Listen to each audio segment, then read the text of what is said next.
خطاب نمبر 10، یا ایھا الذین آمنوا، اے ایمان والو، لا تحرموا طیبات ما احل اللہ لکم، حرام مت سمجھو وہ صاف ستھری چیزیں جو حلال کی اللہ نے تمہارے لیے، ولا تعتدوا، حد سے مت بڑھو، ان اللہ لا يحب المعتدین، بے شک اللہ حد سے بڑھنے والوں کو پسند نہیں کرتا۔ عبداللہ ابن عباس سے تفسیر ابن کثیر میں منقول ہے کہ کچھ صحابہ نے درخواست کی تھی کہ شہوت سے بچنے کے لیے ہمیں اجازت دے دو کہ ہم اپنے آلہ تناسل کٹوا دیتے، نفقہ و مذاکیرنا، چیزان مخلاشی ہو۔ اس پر اللہ رب العالمین نے یہ آیات نازل فرمائی ہے کہ اس طرح جائز نہیں ہے۔ اللہ حکیم الامت مولانا اشرف علی صاحب رحمت اللہ علیہ کو ایک مرید نے لکھا کہ میں نے گھر سے بندوق نکال دیا، کیونکہ بندوق آلہ معصیت ہے، یعنی کسی وقت بھی معصیت صادر ہو سکتی۔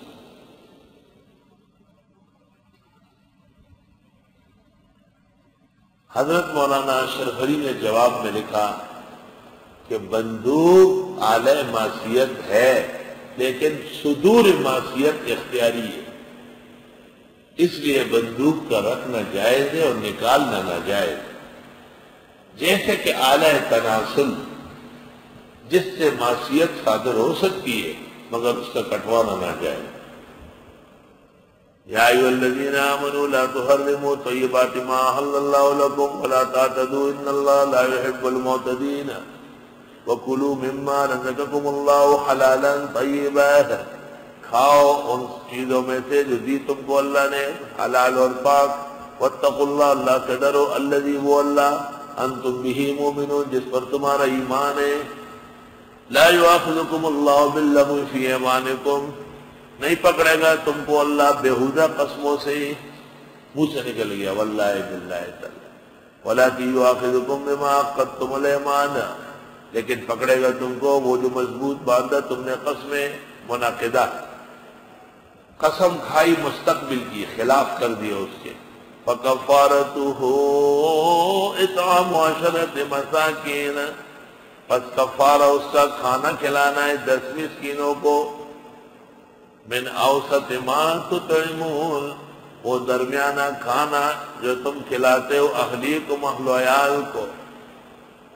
بخاری شریف میں انس سے منقول ہے کہ درمیانہ کھانا خبزاً و لحما، گوشت کا سالن اور روٹی، مرغی اعلیٰ ہے اور بریانی، اور دال ذرا گرا ہوا ہے، اگرچہ اب اس دال بھی بکرے کے ریٹ پر بک رہی، وہ زمانہ گیا۔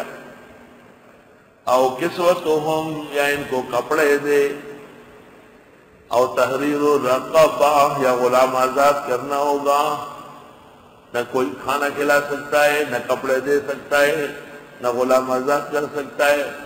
فمن لم یجد، جو یہ نہ پائے، فصیام 3 ایام، پس روزے رکھنے ہوں گے 3 دن۔ ذالک کفارۃ ایمانکم، یہ کفارہ ہے تمہاری قسموں کا، اذا حلفتم، جب تم نے قسم کھائی۔ قسم کھانا سبب ہو گیا، اصل تو خالص ہونے پر ہے۔ واحفظوا ایمانکم، بچاؤ اپنی قسموں کو، کذالک یبین اللہ لکم آیاتہ، یوں بیان فرماتے اللہ تم کو آیتیں، لعلکم تشکرون، تمہیں شکر کرنا چاہیے۔ واحفظوا ایمانکم کے 2 مطلب ہے، بے موقع قسم مت کھاؤ، ناجائز قسم نہ کھاؤ، اور کھا لی تو پھر جب تک کفارہ نہ دے اس وقت تک تمہارا حنث اس کی سزا تو پوری نہیں کر سکتا۔